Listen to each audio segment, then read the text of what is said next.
time of intense divisiveness, I'm proud to be speaking to a man who would make anybody's list of the greatest living Indians today. That's Dr. M.S. Swaminathan. He's the face, he's the force, the vision behind India's green revolution.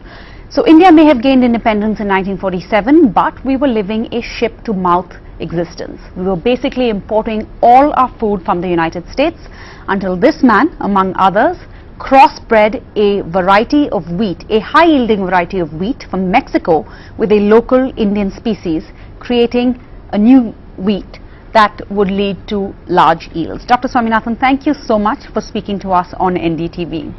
So, you know, the Green Revolution transformed India and it really made us self-sufficient. But in many ways, when we speak of it sometimes today, it's not always in a positive context. And that's for two reasons. One, there's the whole worry about whether it can continue to give such yields in the next coming years. And two, there are the environmental concerns. Because these high-yielding varieties of rice and wheat are both water and fertilizer guzzlers. Let's start by getting your thoughts on this. If you had to do everything all over again, would you do anything differently? Well, I won't do anything differently, let me first say.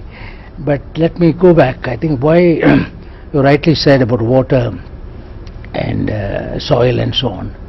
In fact, these were the very considerations which led to the Green Revolution, because before the Green Revolution, our government had spent a lot of money on fertilizer, a lot of money on irrigation projects. Jawaharlal Nehru went to the United States, the discovery of America, and he wanted similarly like the Tennessee Valley Authority, the Damodar Valley Corporation, Bakra Nangal, large number of irrigation projects were started. But still our production was not going up and we were importing. Then government started what is called the Intensive Agricultural District Program, IADP. They took districts where water has been brought and then wanted to increase the production of crop. Unfortunately, that also didn't happen. The real reason is that is where I came in. I tried to analyze why, in spite of irrigation, in spite of fertilizer, our yields are not going up. And I saw that the varieties which our farmers were cultivating for thousands of years, they have been selected for growing under low fertility conditions, because the fertilizer was not there before. Although the use of chemical fertilizer started in Europe in the 18th century, but we as a colonial power, we were only applying fertilizer for plantation crops like tea or rubber, coffee and so on, but not for food crops. Right. So first thing was how to change the architecture of the plant and its physiology in such a manner that it can utilize more water and nutrients. And that's what happened, the transition. Semi-dwarf varieties, originally from Japan, went to the United States, went to Mexico. The Mexican varieties were all very red in color. And our people write the chapati, which is not very, they don't like very red chapatis. Therefore, we had to change the color, we had to change the adaptation. Above all, we had to checkmate the pests and diseases, because the conditions which are favorable to the plant are also the conditions which are favorable to pests and pathogens. The problem, I anticipated some problem in my lecture in the Science Congress, Varanasi, I mentioned it, that if you apply too much fertilizer, you will be in difficulty. If you pump too much of groundwater, you will have difficulty. Correct. If you grow the same variety over large areas, where thousands of varieties were being grown earlier, then you are inviting trouble, because genetic homogeneity breeds genetic vulnerability to disease. So these were known, not that they are not known. Some of the environmentalists pointed out that there are negative consequences, withdrawal of too much of groundwater, but that was not entirely due to technology. It was also public policy. Government gave free electricity. If you give free electricity, I don't care for it. I go on pumping as much as I can. So it was not entirely a whatever happens is ultimately the product of interaction between technology and public policy. If public policies grow wrong, then technology alone will not be able to do.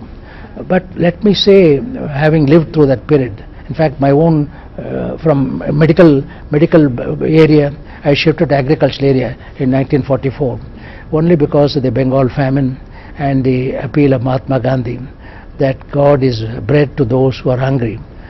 First and foremost duty of independent India is to ensure the God of bread in every home and hut. These were the words he used. That inspired young people like me, shifted from a medical college to an agricultural college and took up agricultural research as a passion. And fortunately everything, if we gave a 5-year program, 63 to 68, and predicted if everything goes well, 1968 will be a turning point in our agricultural history. Strangely, on the same year, Paul and Ann Ehrlich and many other experts in America wrote books in which they said Indians have no other choice except to die of hunger unless thermonuclear bomb kills them first. These were Ehrlich's word. Unless thermonuclear bomb kills them first. And Paul and William Paddock said they will die like sheep going to slaughterhouse. These were the words, and today's generation doesn't realize under what conditions we worked hard. And ultimately our farmers did a tremendous job.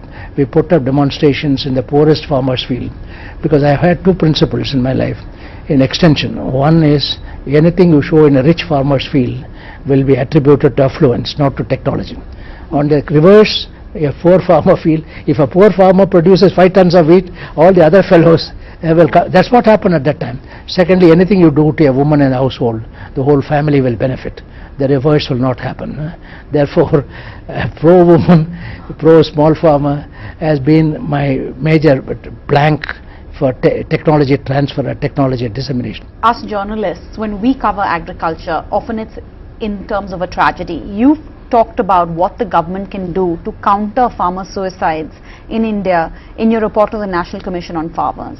Do you think the Indian press has done a service to the nation by highlighting an issue that would have normally just been hidden, or have we blown this out of proportion? The issue has been highlighted. Farming is a life-giving profession. You and I will not be alive today but for sunlight and a farmer. These are the 2 people.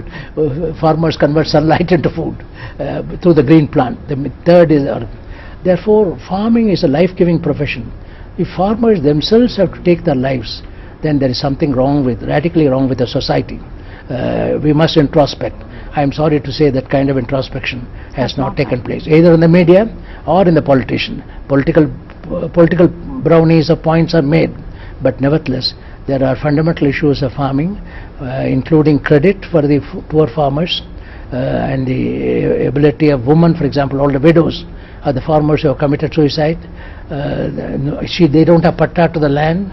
With the result, they can't access to credit. They again work as landless laborer and so on. Our society is a very cruel one. I think it doesn't address the problems of the poor. Particularly, majority of the poor are small and marginal farmers and landless labor. And this can be solved. You see, I belong to a joint family. My father died very young, but my father's brother looked after us, because in a joint family you have some support system. Our social support systems have fallen.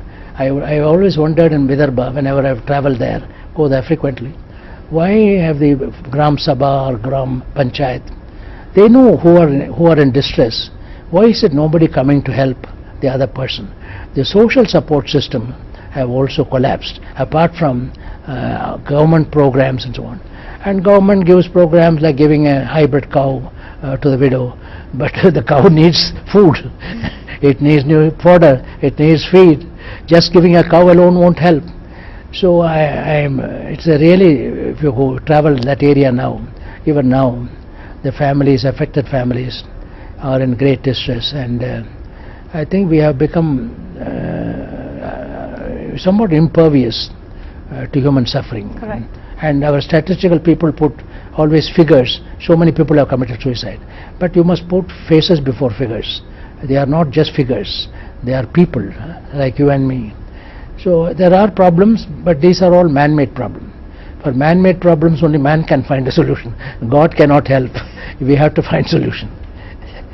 All right, sir. Let's just move on to a public debate issue. One of the most heated public debates recently is over GM foods, genetically modified foods. Now, supporters of GM point out to its international success, to its potential of increasing greater farm productivity. Those who are against it, they fear for environmental side effects and, of course, health concerns. Where do you stand on this? Is GM the next green revolution? See, what is called genetic modification is an evolution of genetics started in 1865 by the monk Gregor Mendel. Correct. It's called Mendelian genetics. It has undergone evolution. Now, enormous uncommon opportunities are available to provide new genetic combination. If you come to my center in and Chennai, you think this is something we should explore? Yes, the benefits will outweigh the negatives. Genetic modification provides a new opportunity for making novel combination. But on the other hand, it is not necessary always to use what we call the recombinant DNA technology or GMOs. There are other methods with the molecular genetics, what is called marker-assisted selection. We can develop the same kind of variety. On the other hand, wherever, for example, in the case of medicine, we don't have any concern about medicine. People do want vaccines against Alzheimer, Parkinson, all of them we have no cure, but there is now genetic cure is in sight. Therefore, only in food biotechnology, even cotton biotechnology, like BT cotton, farmers have accepted. There are inherent problems. It's not connected with GM alone. Pests also change. You provide resistance, that mutates. Like for example, all of our tuberculosis now, multi-drug resistant tuberculosis, and so on. So we know technology is either good or bad. You can have a knife to kill a person or to cut a fruit. It depends upon how you use the technology. So all that remains is you must have a technology policy. Technology policy in terms of regulatory policy. When it's a very powerful technology, the medical people have ethical, for example, cloning. People don't approve of systematic cloning, reproductive cloning. But on the other hand, curative, therapeutic cloning, replacing a damaged one is accepted. So you have to make a decision under what conditions genetic modifications are valued. That means you must have a transparent, professionally competent regulatory authority. Risks and benefits must be measured in a very transparent way and in an objective way. And I believe in the coming years this technology is going to come to the rescue in places like climate change. We need new genes for a warming planet, and therefore I would not put any technology as good or bad, but depends upon how we use it. All right. And where do you stand on the issue of the diversion of agricultural land for non-agricultural purposes, which is increasingly what's happening all over in the India? world? Some amount of transfer takes place because we require buildings, we require NDTV, we require so many things. Therefore, land will go out of agriculture because earlier, you see, from the Pilgrim Fathers in the United States, everything was agriculture. Correct. Today is different, but we have to have a land use policy. Prime farm land, for example, I have been suggesting that Rajasthan Canal, Indira Gandhi Canal, unique, we have taken water to the desert, very important. That I said you should declare as a special agricultural zone. SC is a special economic zone, is where you take away the agricultural land for non-farm purposes. Special agricultural zone is where you conserve the agricultural land for agriculture. We must have a land use planning. We should not allow the prime farm land to go out of agriculture. On the other hand, the younger generation of farmers, children of farmers, they don't want to go to agriculture. They think agriculture is too risky, too tedious. They would like to go to an organized salary. And the parents say, if I can get a good income from sale of my land, I put a fixed deposit that earns me more money than interest than agriculture. So we must look at the economic problems, we must look at the sociological problem, and there has to be a considerable degree of mechanization of agriculture so that the younger generation, particularly also both Mahila Kisans and Yuva Kisans, they should be helped with new technology. So what do you think the brightest aspects of Indian agriculture will be over the next few decades? Because on one hand, when we gained independence, 70% of our people were working on agriculture. That's no longer the case. Now we have increasing urbanization. Of course, we have to talk about climate change has to be taken into account. So what kind of agriculture do you see India doing, let's say 50 years from now? We have a very large population agriculture. Nearly 60% of the population are in farming. Farming means crop husbandry, animal husbandry, horticulture, fisheries, forestry. But the contribution of agriculture to GDP has come down to 14%. So 60% of the people are living on 14% of the GDP. This is not sustainable. It will be very strong gross inequity. We will have to take away some people from farming to non-farm purposes. This can be done only if we develop a strong services sector in the villages. Correct. The services sector is getting organized in the urban areas but not in rural areas. For example, a group of young boys and girls can take the whole village for pest proofing. Everybody can pay them a little bit of money according to. Everybody need not have a sprayer, a duster, and so on. So there is enormous scope for services sectors in the rural areas. The rural areas. Demand-driven services sector, and which is economically viable. So I believe we must have a land use policy by which we ensure that good farmland remains for agriculture, because you see, in future, the future belongs to nations with grains, not guns. Guns you can purchase, grains you cannot purchase. Any small amount you go, the international prices are so volatile. Correct. They will go up. And therefore, it is in our own, with a population of 1.2 billion, which will become 1.5 billion by 2030, 150 crore of people, 5 times the population in 1947. If you want to feed them, and you can't, you can live without anything else, but not without food. Food is the first among the hierarchical needs of a human being.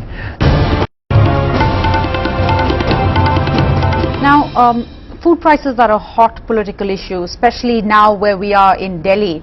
The Congress party says that that's the cause for Sheila Dikshit not getting her 4th term in government here in Delhi. Wherever you stand on that issue, one cannot ignore, you have to notice the pace at which prices of food have been going up. Why is that, and what can we do about this? The food prices certainly affects everybody. In 1980, when Indira Gandhi came to power, she asked me to chair a committee to look into this whole onion price, tomato price. Gave a report, asked the government to set up a national horticulture board, like the National Dairy Development Board, developed by Korean, with the same objective. Concentrate only on the post-harvest management of marketing, supply chain, ensure that wherever there are spots, hot spots in terms of non-availability, you feed them. Until today, they have not developed that system. It's not at all difficult to develop a system by which we can manage the flow of onion or tomato or potato, the prices. So one is our neglect of institutional mechanism by which we can solve the problem, becoming a crisis every year. You export or stop the export. It is not like putting off electricity light. One day you export, one day you stop. But more importantly, I think, the new message which the Aam Aadmi Party has given, the broom itself is a very powerful. That's how Obama came to power. Obama came to power on the platform of change. Correct. The change we want in Washington. I don't think he has been able to do it, but nevertheless, what Kejriwal has given is, we need change. We need change. Our country is predominantly young people. They are impatient. Hereafter, only parties which are able to convince the young people will come to power, because they have the majority. You see, the youth and the poor are the two genuine majorities of this country. Correct. And both of them, the poor will suffer the price rise, the youth suffer from hatred of corruption and insincerity and dishonesty. Therefore, all political parties have to address the problems of the youth, the problems of the poor. Wow. All right, and lastly, Dr. Swaminathan, the present government had asked you to head the National Commission on Farmers, but still your report has not yet been tabled or even discussed in Parliament. Why is that? This is my greatest disappointment. They have not even printed it. I don't know what has happened, because I don't think there is any highly politically. We have made certain basic recommendations, like the whole orientation to agriculture must be more income orientation, because with small farmers, income per unit area has become very important. The environmental issues we have discussed, and the very first report gives a policy for women farmers, Mahila Kisans. All over the world, they are now consulting the report, and most of the political parties also in Parliament mention, and also a pricing mechanism for products, what we call C2 plus 50%, total cost of production plus 50% margin. Which industry you have margin of 15% for our farmers, where one day, and I have seen Punjab, very good wheat crop today, tomorrow it's all flat by a hailstorm. At night a hailstorm comes. One of the most risky professions, and we don't have insurance. Farmers suffer. All that you will do is rewrite, you can reschedule the credit, debt, but that doesn't help. And I hope the political parties will have the sense to include in their manifestos that they will implement the Farmers Commission report. There are 3 or 4 major ones. Credit at a very low interest rate, 4%. I'm happy to say Surat Surat Cooperative Bank has given now 0%, gone to the next step. First they start 4%, then 0%. Then assured price, remunerative marketing. Because if there is no procurement, there will be no production. After all, I am a farmer, nobody is purchasing my material, why should I purchase and so on. So there are a number of very important issues involved in the report, and sooner we implement it.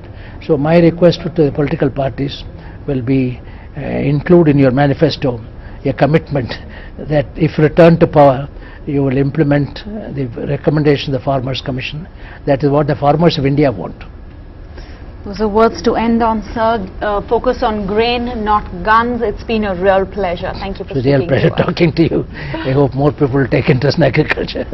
Thank you so much, sir.